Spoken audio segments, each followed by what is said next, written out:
Donald and Douglas are Scottish twin engines. They're practical, peppery and proud. They nearly always work together. One day, Donald and Douglas were chuffing through the countryside, hauling a heavy load. Down the line, Trevor the traction engine had been struggling with a big cartload of hay. Crossing the tracks, the cart's wheels had broken off. Then Trevor heard a whistle. "Oh no!" Trevor cried. Donald could see the cart. "Stop!" he cried. Donald's driver applied the brakes, but it was too late.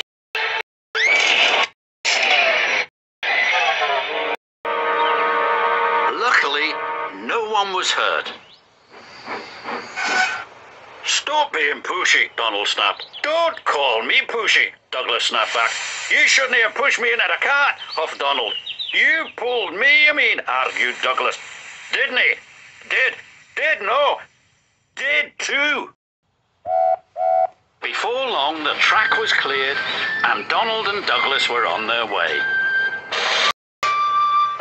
But the twins were so cross, they refused to speak to each other for the rest of the day.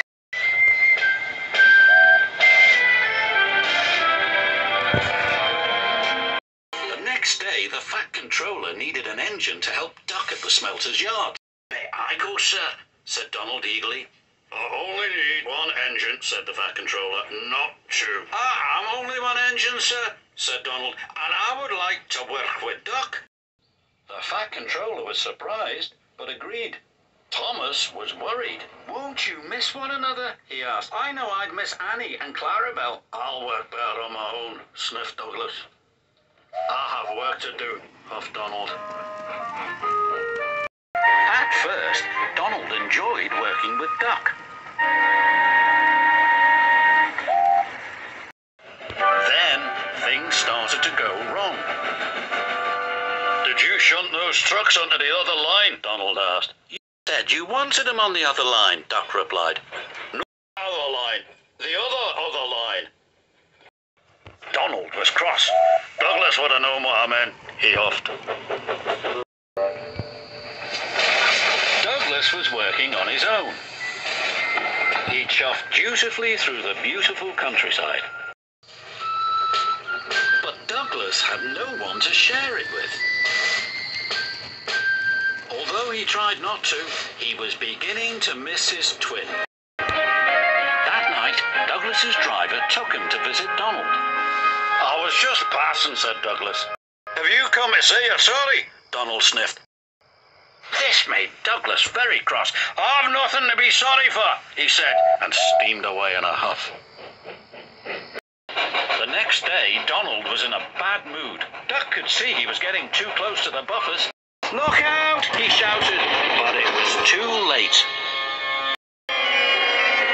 Donald's driver was very cross. "This wouldn't have happened if you were working with Douglas," he said. Donald knew he was right. And Duck knew he couldn't pull Donald back onto the rails.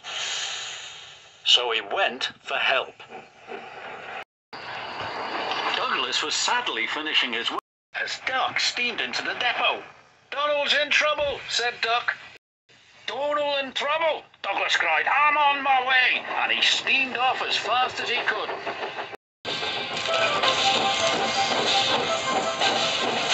Douglas struggled and struggled. He finally pulled his twin gently back onto the tracks. He was relieved Donald wasn't hurt. "Thank you," Donald said, "and I'm sorry." "No, I'm sorry," said Douglas.